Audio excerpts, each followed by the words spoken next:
Hello everyone. तो कैसे हैं आप सब। तो आज के सेशन में हम ये देखने वाले हैं कि पुतिन, जो कि व्लादिमीर पुतिन है, रशिया के राष्ट्रपति, उन्होंने क्या करा है, न्यूक्लियर अटैक यानी कि परमाणु बम की धमकी दे दी है।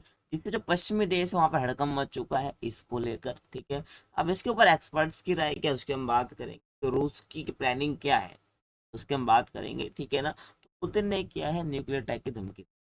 अब क्यों दी है क्या है तो इसके बारे में आपको पता चलेगा आज के सेशन में, इस वीडियो में। ठीक है, तो चलिए आगे देखते हैं। रसिया न्यूक्लियर अटैक यानी कि धमकी देना। ठीक है, किसकी? रशिया ने न्यूक्लियर अटैक की धमकी। तो रूसी जो राष्ट्रपति हैं व्लादिमीर पुतिन ने, यूक्रेन युद्ध उनके साथ चल रहा है, आपको पता है। रूस यूक्रेन का युद्ध चल रहा है, लगभग 2.5 साल हो चुके हैं। ठीक है, 2.5 से 3 साल हो चुके हैं। तो व्लादिमीर पुतिन ने यूक्रेन युद्ध के बीच न्यूक्लियर बम की धमकी दे डाली। ठीक है, जिससे जो पश्चिमी देश है वहाँ पर हड़कंप मच गया है। और अब पुतिन के बयान पर क्या एक्सपर्ट का कहना है कि वो यूक्रेन समेत नाटो में जो नाटो एक संगठन है, ठीक है, अमेरिका का, तो उस समूह में क्या शामिल देशों के खिलाफ परमाणु हमले को लेकर वो तैयारी कर रहा है। ठीक है ना। आपको पता है यूक्रेन का मसला स्टार्ट इसलिए हुआ था, वो नाटो में शामिल होने वाला था। और रूस ने बोलते अगर नाटो में शामिल हो गया तो इसका भयानक अंजाम देखने को मिल सकता है। ठीक है ना।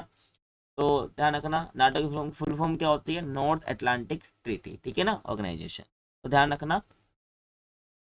तो इसको क्या है कि परमाणु हमले को लेकर तैयारी कर रहे हैं। ठीक है, और इसको ध्यान में रखते हुए रूस ने अपने परमाणु कार्यक्रम में कई बदलाव भी किए हैं। सबसे ज्यादा गौर करने वाली बात क्या है कि उन्होंने कहा है कि अगर उन्हें, ठीक है, रूस की बात यहाँ पर हुई कि कहीं और भी खतरा महसूस होता है वो अपनी रक्षा के लिए न्यूक्लियर हमला कर सकते हैं। यानी कि उन्हें कहीं और कहीं और से, यूक्रेन के अलावा कहीं और से भी उन्हें हमला या कोई खतरा महसूस हो सकता है, तो अपनी रक्षा के लिए न्यूक्लियर अटैक कर सकते हैं। उन्होंने ऐसा बोल दिया। ठीक है, और आपको जानकारी के लिए मैं बता दूं कि इस वक्त रूस के पास क्या है, 5,580 परमाणु हथियार है। और उसने 1710 एटम बमों को तैनात कर रखा है। ठीक है, और पहले से ही। और इनको चलाने के लिए R-36 इंटर कॉन्टिनेंटल मिसाइल, ठीक है, न्यूक्लियर पावर से चलने वाले टारपीडो और पोसाइडन, इसके अलावा सब सबमरीन की मदद से दागी जाने वाली जो बुलावा मिसाइल है, या और Topol M mobile intercontinental missile मौजूद है। ठीक है, तो ये सब उसके पास मौजूद है जो कि हमला करने और किसी भी अटैक से बचने के लिए कारगर साबित हो सकते हैं। ठीक है। और पुतिन क्या है, न्यूक्लियर बम की धमकी देने को क्यों मजबूर हुए इसकी हम बात कर लेते हैं। तो रूस के जो राष्ट्रपति हैं पुतिन को क्या न्यूक्लियर बम से जुड़ी चेतावनी इसलिए देनी पड़ी क्योंकि हाल ही में क्या हुआ है, अमेरिका और ब्रिटेन ने क्या करा, यूक्रेन को स्ट्रोम शैडो क्रूज मिसाइल इस्तेमाल करने की खुली छूट दे दी है। तो इसी को लेकर क्या है, वो इस प्रकार की धमकी देने को मजबूर। ठीक है, जो कि 500 किलोमीटर की दूर तक हमला कर सकती है। ठीक है, जो स्ट्रोम शैडो क्रूज मिसाइल है जो कि यूक्रेन को खुली छूट मिल के करने की, 500 किलोमीटर दूर तक हमला कर। और इसका मतलब अगर यूक्रेन जारी युद्ध में इसका यूज करता है ना, तो अंदरूनी इलाकों के लिए करता है, तो इससे हालात बिगड़ सकते हैं। ठीक है, रूस के अंदर। बाकी पूर्व में यूक्रेन जो है क्रूज मिसाइल का इस्तेमाल महज रूस की सीमा तक ही करता है। ठीक है ना। और इस वजह से पुतिन ने यूक्रेन के साथ साथ अमेरिका समेत सारे नाटो देश को अपने टारगेट पर रख लिया है। तो ध्यान रखना है। ठीक है।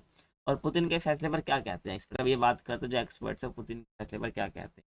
ठीक है, तो कनाडा के क्वींस विश्वविद्यालय में फेलो मैक्सिम स्टार चाक ने बताया। ठीक है, तो ध्यान रखना है कि भाई कनाडा के क्वींस विश्वविद्यालय में जो फेलो मैक्सिम स्टार चाक है, उन्होंने बताया कि पुतिन की जो योजना है परमाणु हथियारों को लेकर इसके इस्तेमाल की करने की जो सीमा को कम करने की है। मतलब कि वो चाहते हैं कि इसको हम यूज़ कम करें, लेकिन ताकि परमाणु हथियारों का यूज़ अधिक व्यवहारिक रूप से किया जा सके। क्या बोला मैंने?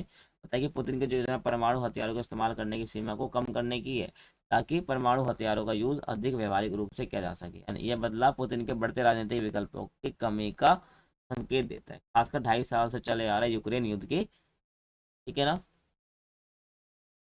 और विश्लेषकों का मानना है कि पुतिन के पास अभी तक 3 सीमित विकल्प बचे हैं, जो कि इस प्रकार है। पहला, देखिए, परमाणु हथियारों की जो धमकी है उसको जारी रखना, फिर धमकी देते रहना। यानी पुतिन बार बार क्या पश्चिमी देश और यूक्रेन के खिलाफ परमाणु हमले की धमकी दे चुके हैं। ठीक है, जिन्हें पश्चिमी देश अब तक गंभीरता से नहीं ले रहे हैं।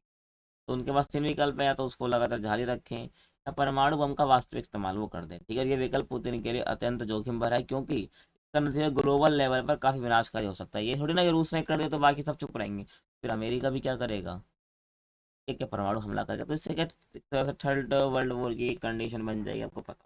ठीक है ना, बन जाती है। हाइब्रिड वॉर क्या होता है, जिसमें क्या साइबर अटैक, आर्थिक बैन और अन्य गैर परंपरागत तरीकों का इस्तेमाल शामिल है।